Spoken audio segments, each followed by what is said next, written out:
Ladies and gentlemen, today we are taking a look at the first part of our new two-part series called Mario and the Goombas Become Friends, because today we will not only add a new entry onto our dangerous list of evil, but we'll also take a look at two different designs for Don't Hurt the Enemy levels in Super Mario Maker. Two designs that only work because of two really interesting new Mario Maker tricks. So are you ready? Let's do this!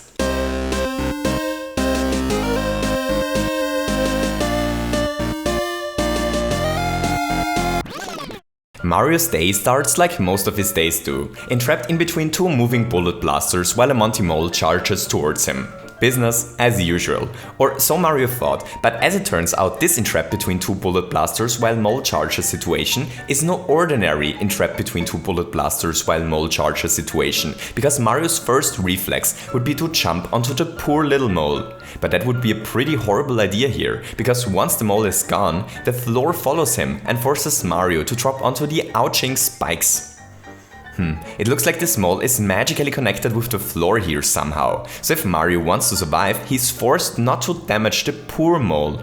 After a while, an evil fire-spitting piranha plant enters the stage. This makes matters even more complicated, because now Mario not only needs to avoid hurting the mole by accident, but now he needs to dodge dangerous fireballs as well. What a socially awkward situation, but things are about to become even more awkward soon, because after a while a second mole drops from the ceiling. This one owns a stylish pair of wings. This mole needs to survive as well. In fact, if any enemy leaves the stage here, the floor collapses. Luckily, stealing the stylish pair of wings is still allowed. After a while, the saving exit door appears at the horizon. Hooray! Okay, so why does the floor collapse here if Mario defeats an enemy? Well, it's actually surprisingly simple to set up, but the reason why this works is really cool. Basically, we make use of a concept I'd like to call track memory, but I'm getting ahead of myself. Okay, so first, a bullet blaster is only able to spit out a muncher if there are less than 100 entities currently loaded. The floor disappears here once one of these blasters spits a muncher on top of the P-switch. So the thing is, there are currently 100 enemies loaded at once, which means that the blaster can't spit a muncher. If one of the moles is defeated, however, there are only 99 enemies left, which means that there is now room for the blaster to spit a muncher. Okay, so that's how it works in theory, but that's not how it actually works, because there are no 100 entities loaded at once in the stage. The blaster only thinks that there are. Basically, he remembers items as loaded, which are currently unloaded. They are stored in the track memory.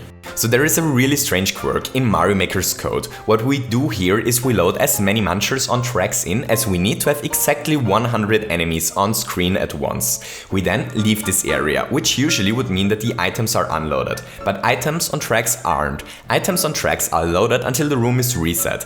This means that the munchers are stored as entities in the track memory, and therefore the level will always be at the 100 enemy limit.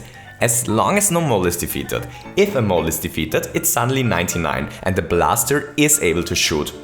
The other two enemies that drop into the stage after a while need to be loaded in at the same time as all the other enemies and need to be hidden off screen for the whole stage, because if these enemies unload, the blasters start to spit munchers.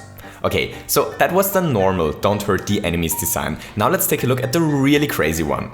Here Mario finds himself in the middle of a small minigame. At first glance, it appears as if the goal of this minigame is to survive until the exit door opens up. But that's actually not the case here. The actual case here is a murder case. Mario is under the watchful eye of this murder detection contraption. This murder detection contraption detects Goomba murder. If a Goomba was murdered, then the case is closed and the murderer is punished by the worst punishment of them all. A muncher drops onto the murderer's head. Since Mario brutally stomped onto the Goombas earlier, that's exactly what happens here. But what happens if no Goomba was previously murdered? If Mario actually manages to be locked in with 4 Goombas for 13 seconds and decides not to murder a single one during this time? What if the unimaginable suddenly becomes reality?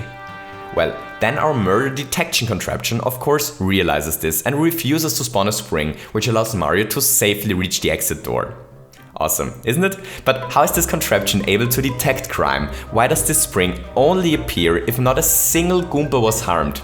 Well, it's actually surprisingly simple. We make use of a really interesting enemies in question blocks mechanic. So if there are 100 entity limit B entities loaded at the same time in Mario Maker, then question blocks are no longer able to spawn their content when triggered, but spawn nothing instead. The entity limit B is full here because we have Goombas hidden out of sight. There are 98 enemies loaded at once, which count towards entity limit A and B at the same time, and then there are 2 doors which only count towards entity limit B and make it 100. Okay, so entity limit B.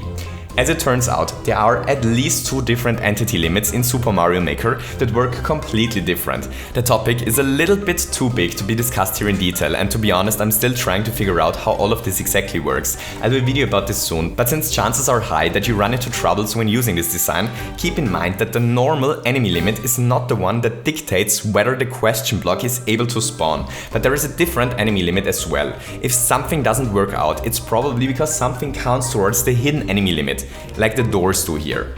Okay, so if Mario defeats no Goombas, then the entity limit B is full and the question block can't spawn an item. If Mario defeated a Goomba, however, there are only 99 items loaded at once. Now, the question block is able to spawn the spring, which drops the muncher down and therefore kills Mario.